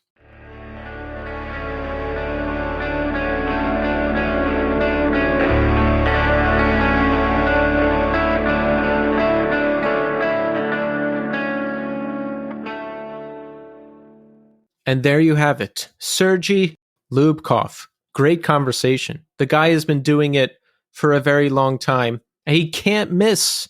I mean, you heard the list of bands in the beginning of the show. I've been listening to him for years. Back when I first got obsessed with Texas Is the Reason in, I guess, the year 99, 2000. That took me to Samiam. I started listening to them. Years later, I heard Garrett was starting a band with members of Samiam. That took me to Solea. That took me to Atlantic Pacific. Ways Away, I discovered through this show because I talked to Jesse from Stick to Your Guns and Ways Away before. Their new album is great. It was great hearing about all the specifics about Solea, because I remember that blog post and thinking, oh my God, we're never going to get this second LP. I'm never going to hear it. So that was really interesting to hear about. I've been listening to his music for a long time, so it was just a awesome conversation. Yeah, the Solea story was really cool because he was really honest about it, wasn't he? He was telling, about how he got upset because Garrett had made that comment about it sounding like the Foo Fighters. But like, I really love hearing that kind of background stuff because I'm sure, I know you've been in bands. There's always those like situations where like, it's like you're really on board and then some people aren't and they're your friends and then you get frustrated with them and then it's like, oh, but they're my friends and we're just doing this for fun. And, you get in those situations, especially with him having like 30 grand from the Japanese record label sort of sit in his bank account and he's wanting to finish the record. You can understand his side. And then Garrett on the other end is like, well, I just don't want to do something half-assed that I'm not really into. So yeah, that was really great to hear that whole backstory. I mean, it's good that the music actually came out. But yeah, it sounded like pretty hard going for a while. Sergie gives it to you straight. And I love that because it's always interesting. Like he just tells you exactly what happened. That happens a lot because bands don't want to necessarily dig into their dirty laundry and tell you everything that happened, but he just explained exactly what happened. Yeah, definitely. I mean, the thing is too, it's like part of this, listen to this podcast made me realize like, he works with such amazing singers, doesn't he? I mean, he's got Blair from Knapsack and even Racket Club. That Racket Club album is amazing. And like you say, the guy from Ways Away, and he did kind of downplay his role as like not being the singer and, just being the guitar player. But, if you listen to the albums that he plays on, like, another one is like specifically Knapsack, where if you listen to like the first 2 or 3 albums that he's not on, like they're really good and they have some really cool songs. But then he, I think, joined in like 97. He's on This Conversation Is Ending. And that record is like hit after hit. I mean, so even though I don't even know if he wrote all those songs, like, or he co-wrote them, or if he didn't even write them at all, but like his contribution and his guitar playing, and a lot of time it's like very restrained. Like he isn't just blasting solos in your face all the time. He's just kind of like playing really cool stuff, but there's like really subtle things that he does. And he definitely, kind of ties the whole thing together in all the bands that he's in, at least from my perspective. I just really love, he's kind of like my Johnny Marr, like the sort of punk and emo scene where he's just like anything he plays on, no matter who he's playing with, it just becomes this next level thing. And, I think he's kind of downplaying a little bit about not being the singer. Cause I think there'd be a lot of guitarists out there agree that, he's sort of like one of our like Mount Rushmore guitarists. Yeah. I don't think he was giving himself enough credit at all. No. And the thing is too, like when the Jazz June played Fun Fest back in 2013, Knapsack, also played. Well, we played it like a before the show party with Mineral, Knapsack, and Into It Over It. Whoa. Yeah, it was amazing. And I hadn't been that too into Knapsack. Obviously love Sam I Am, but seeing them live was just like, it was funny because afterwards we were like, we've been sacked. We're sack heads now after seeing Knapsack because they were just so good. And it was funny because, long story short, but another friend of mine's band, because I'm living in London, so I go to Texas and I see this guy from New Jersey who's playing in another band on the festival called Spider Bags, and we're like hanging out, drinking a few beers in this little trailer he has. And all of a sudden, Sergie and one of the other guys from Knapsack walked by, and by that point, I'm a little bit cut. I'm like, "Yo, what's up, guys?" And I said to my friend, "I'm like, yo, this is the guy from Sam I Am," and he was like, "Well, I'm here with Knapsack." And they were just so cool, and he was such a nice guy. Just like, even though I was just like slightly drunk, like 2:00 in the afternoon at a festival, he was such a cool guy. So yeah, he again, I think he's definitely downplaying himself as being the sort of person that isn't really leading things because he's not the singer. But yeah, again, like when he talks about like why does he do it, I really like that story too, where he was like, at my age or when I got a little bit older, it was like, why do you still do it? And he's just like, I just don't know, and I just kind of love that answer. It's just ingrained in him. Yeah, yeah, and I've had similar experiences where I remember, like, after I graduated from college and was still playing in all these bands and putting all the time and money into it. And my parents were just like, "Why are you still doing this? You're not making any money yet." And again, I'm not comparing myself to Sergie. He's obviously much more successful, but I remember like thinking like, yeah, but like, okay, so I'm paying money for these rehearsals and maybe I'll make a few bucks off the gigs, but I get to travel and I get to see really cool people and meet cool people all the time. And I was also like, my brother is like playing in this roller hockey league, right? And he's paying like, league fees and all these other different like fees for equipment and everything, the same thing. But they don't say to him like, why are you still playing roller hockey? You know what I mean? Like you're never going to make it as a professional roller hockey player. And it's like, yeah, for some reason, when you get to a certain age, people are like, oh, why are you still doing this? You're not going to be famous. But obviously that's definitely not the point. Yeah, people get stuck on that. I think in terms of bands, they think you think you're going to be Guns N' Roses or something. Yeah, but it's like, no, it's exactly what you said. I invest in the equipment. I get to go out and maybe play some cool gigs, and I get to see my friends. It's what we do. Yeah, it was funny because I at one point he was talking about how he didn't like fully invest in being like a musician, as far as like, he use the David Lee Roth analogy of like, going full on into it and being fully invested in it. And then later on he talked about, oh, I don't want to call it art or being an artist, because I know artists who really go, they live and breathe and shit and fuck their art and all this other kind of stuff. But it's funny because with music, as he pointed out, it's like, well, he was still a graphic designer doing jobs like on the side in between tours and stuff, because that's what you have to do as like a musician. That, I mean, I'm sure it's the same in the art world, but like, you can't just go fully into it, because there's just a huge, massive probability that it's going to be a complete waste of time. So having that sort of like side thing to fall back on, is just necessary for a person like him, especially if he's, touring a lot, because I mean, you can't really probably live off touring if you're not doing it, 250 shows a year, because you're probably not making enough money. So, yeah, it's an interesting concept of like, is a musician an artist? I mean, obviously, I think they are. It's definitely a little bit different, but that obsession.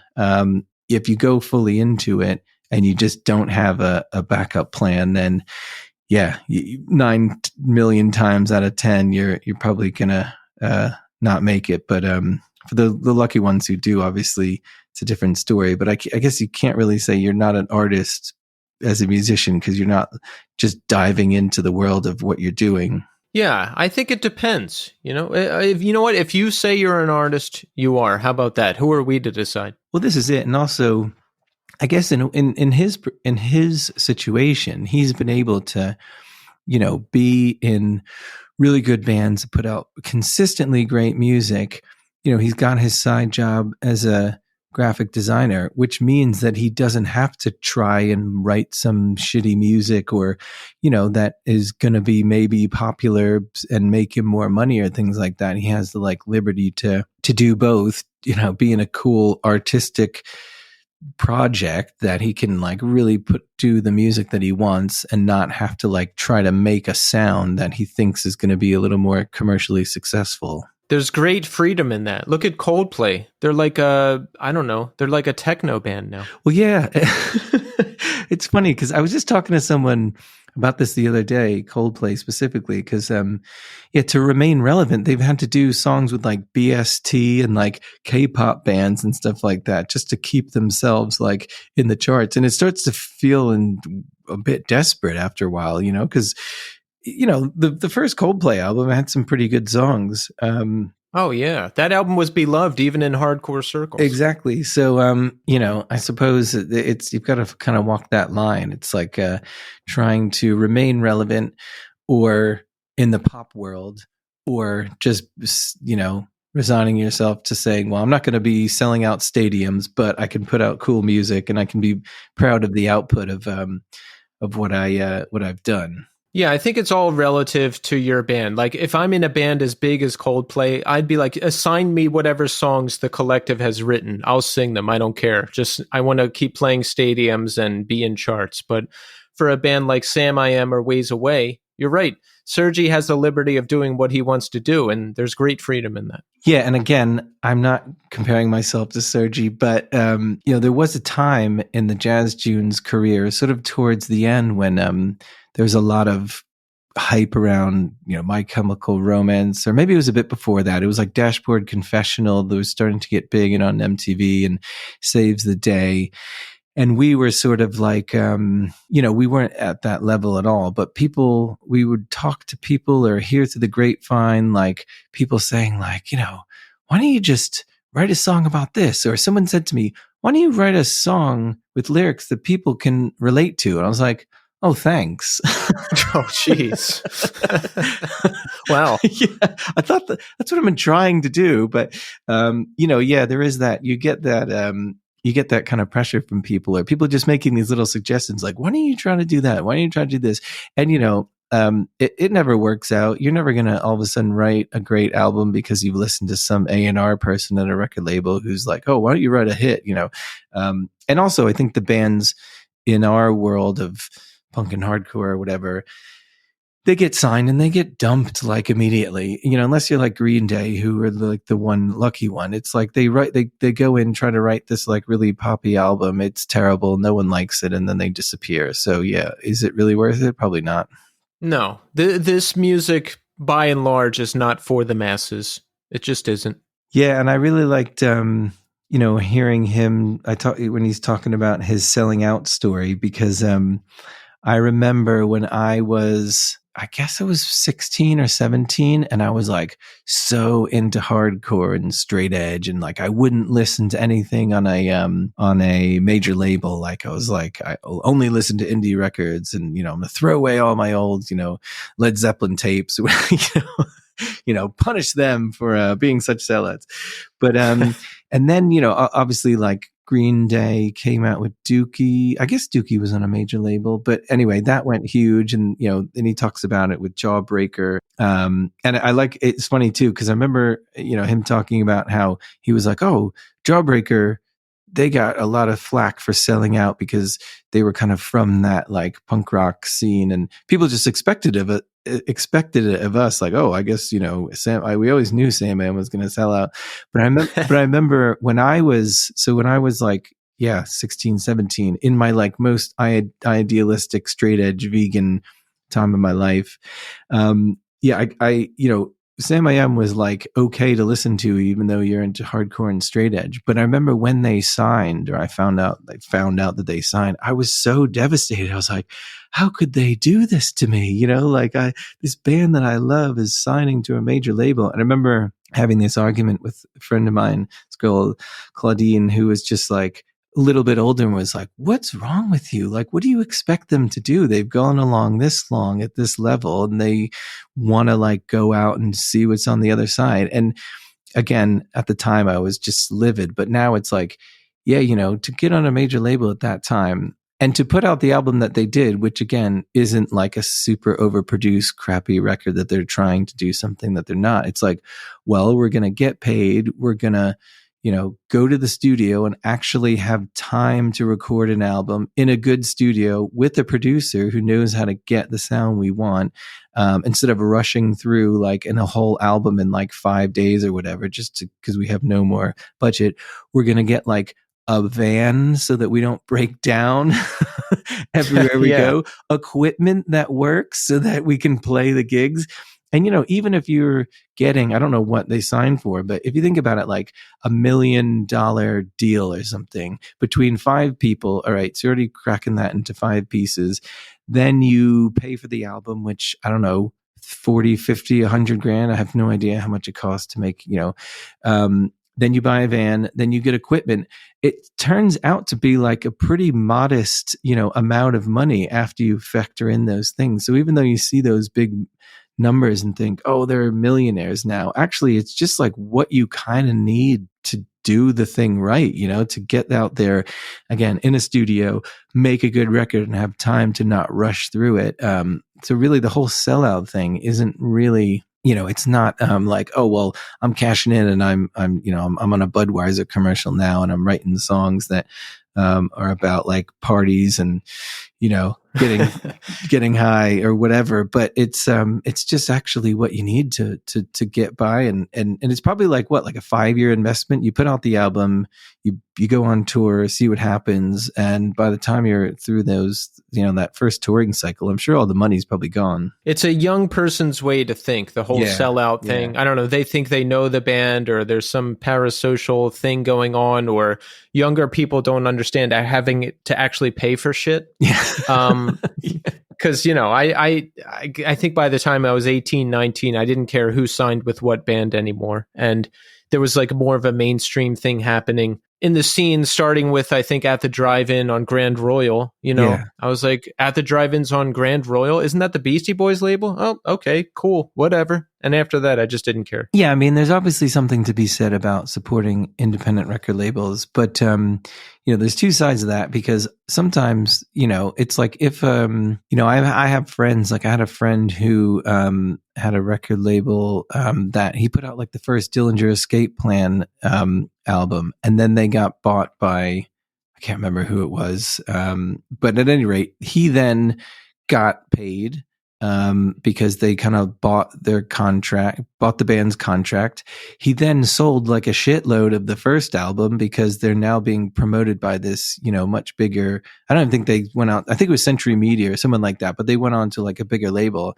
And then sometimes bands will go sign their major label deal, then go back to a bigger indie and then, benefit from the promotion they got. So kind of in the long run, obviously independent record labels, record shops, things like that, again, they're doing it for all the right reasons, where like a Sony or an Interscope has obviously got investors who are just trying to make cash. But I guess like you kind of have to look at it in just a realistic terms of like how life works. Like you said, shit costs money. Exactly. And more these days. Well, Sergie, great conversation. Thank you so much for coming on the show.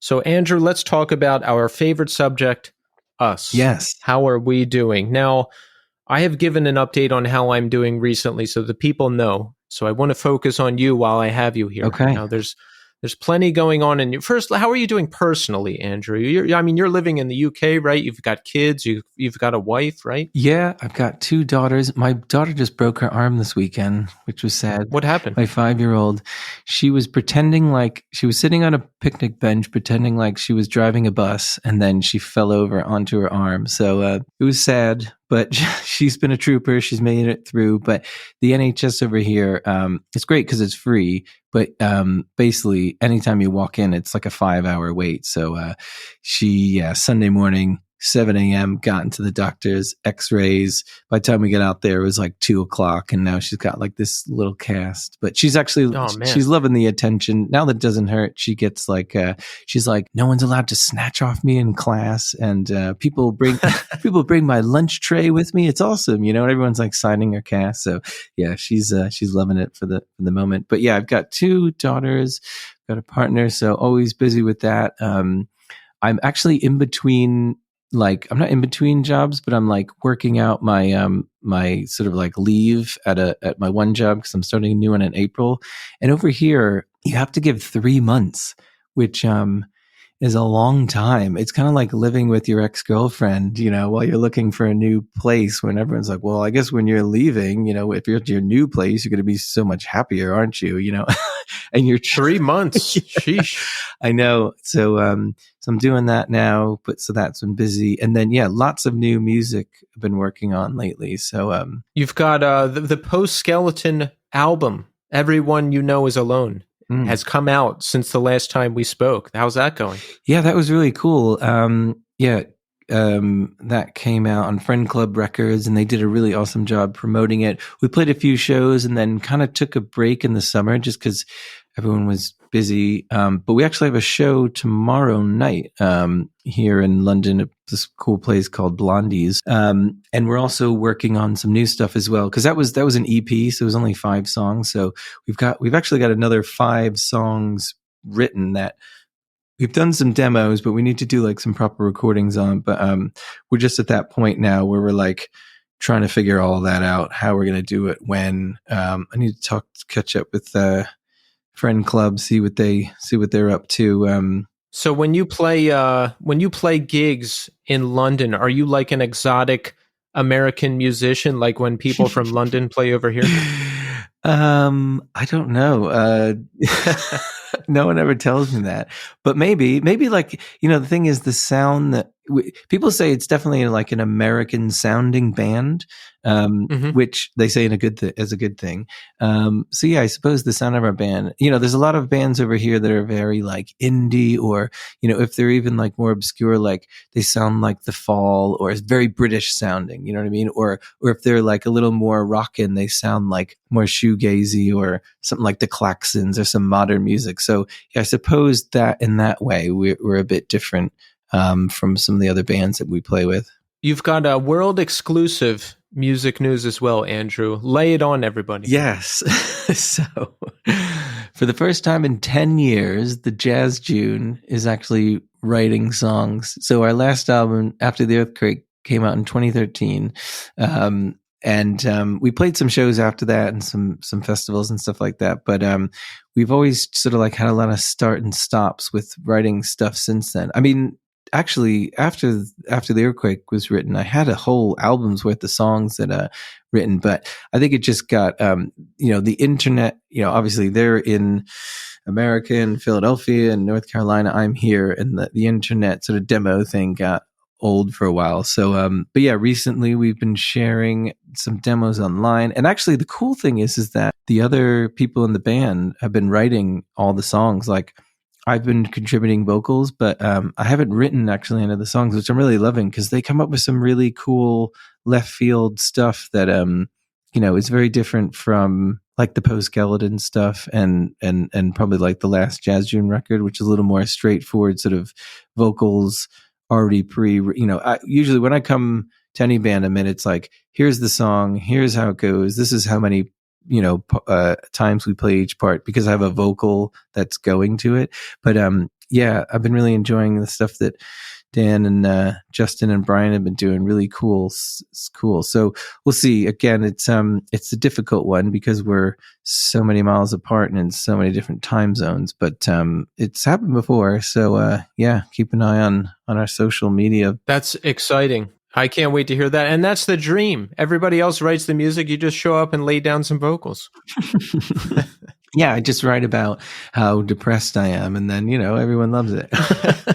Are you taking any A&R guy advice and writing about hair being everywhere, or, I don't know, Please Dave, Just Driving, or any of that? Yeah, it's a lot about driving my car with the rag top down on a Friday night on my way to the drive-in movie. That's the movie theater. That's what it's all about. Just party in the USA. I have some secret information for everybody that no one will care about. The last EP I put out, The Basement Year, the last song on the record, it started out as me making fun of tropes in emo songs. Like, you know how in emo songs they're like, oh, we're going to drive to the West Coast and forget about everything. And like, I hope you're doing bad, my ex-girlfriend, and like all that stuff, all that stuff. Yeah, so I did the opposite in my song. I was like, we're not driving anywhere. We're not going anywhere. And then, at one point in the song, I say like, I'm still mad, meaning I'm still mad about the relationship, but I hope you're doing great. Mm-hmm. Like, that's sweet. Yeah. So I did the opposite, but I was making fun of breakup songs, but then I actually broke up with my partner. So the song became a breakup song. So it went full circle. I definitely write the most when I'm, either, breakups or, I haven't had a breakup in a long time. Me and my partner have been getting there for over 15 years. But, just like the winter depression, that comes over, seasonal depression. I'm always like, it's great fodder for writing lyrics. And also over here, like, I don't know what the news has been like in the States, but here, especially like with this sort of cost of living crisis, like I don't read the news because it is just like a lot of well, I'm not going to say this about all, some Donald Trump, like the news is the enemy of the state, but like a lot of it's just like, sensationalized stuff for you to read it. Yeah. It's not all fake necessarily, but it is, a lot of it is, and a lot of it is harmful or propagandized or whatever else. Yeah, you've got to really research who's writing it and why, and read beyond the headlines. But the greatest thing here is like some of the tabloids, and just some of the headlines they come up with. One of them was like, "You've never had it so bad," and I was like, "Excuse me, sir." First of all, I have had it worse. Well, I'm doing pretty well, but talking about the heating is going up and everyone's going to freeze, and and I've really been taking inspiration from a lot of that negativity to sort of like turn it, like you did, turn it on its tail and kind of like point out how ridiculous some of it is, and because at the end of the day, like, do we, you and I have many problems, there's a lot of people out in the world that have it a lot bad, who are like dodging bombs and, dirty water supplies and everything else. So, you kind of have to take all these things in perspective. Yeah. The cost of living crisis is a thing, and I'm lucky in that I can afford my lifestyle and my rent and everything. Great. I know that many can't, but I just avoid the news, Andrew, because it depresses me so bad. Like I'm just careful not to click on any news articles. I'm fine burying my head in the sand and just working on my many things, because the news just hurts me. I was clicking through articles and I saw some article. It's like, girl and her family go to buy a bunny on Easter or something, and someone crashes into their car and kills the whole family. And then they find a bucket list that the young girl made on her computer. And I feel like I want to cry, and I have like this sinking feeling in the pit of my stomach. And I'm like, you know what? I sympathize, but I can't even read it because it just hurts me too much. No, I mean, there's a lot of horrible things happening all day, everywhere. And some of it, you should know about. I mean, because then you can hopefully maybe do something about it to help those people. But at the same time, a lot of it's just like, this really shitty thing happened to this person. The end. It's horrible. Like, oh, great. Yeah, it's just horrible. Feel terrible now. I really, I sympathize, but it hurts me. I'll just close my eyes and donate to the GoFundMe. How about that? There you go. Well, Andrew, it's great to have you back on the show. You got to come by again. We got to make this a thing. Definitely. Now that I've got this cool mic set up, and anytime you want me on, definitely love the podcast. And I think I said this before, but just podcasting is just it's my favorite thing these days, because in addition to like reading, critics of music annoy me, because it's like, well, why are you telling me how bad something is? Let me just, why don't you write about the stuff that you like? And I feel like with podcasting, you have people on your show because you like their music and you want to find out their backstory, and you get to hear straight from the person their motivations behind things. So, really cool stuff you're doing, and long may it live. Thank you so much for the kind words, Andrew. And yes, like music critics, I think that's all bullshit. Pitchfork, like, who are those people to sit there and judge the merits of these artists and their work? Like, if I'm having a band on my show, you know that I like them. You know that you're going to get the full story behind that band. I love curating the artists. I love curating the playlists. I love dropping little pieces of the music into the show. It's an experience, and I love it. Yeah, and you don't have to. You can pick the bands because you like them, and you don't have to worry about getting people to click on the story because you've got all these Nike and Adidas trying monitoring your monthly click throughs through their website, and you need to talk about the big bands and things like that. So it's definitely it's a good point in music. Kind of what do we call it? Podcasting? Is it journalism? I don't know. But yeah, let's go with that. That sounds important. Okay. Well, Andrew, thank you so much. And listen, everybody, I'm back next week. I'm here every week, no matter what. If I die, there is a... Wait, I don't want to say that. I'm going to jinx myself. Okay. I'm always here. I'm back next week with a new episode and a new guest. Take care of each other, and I'll see you next week.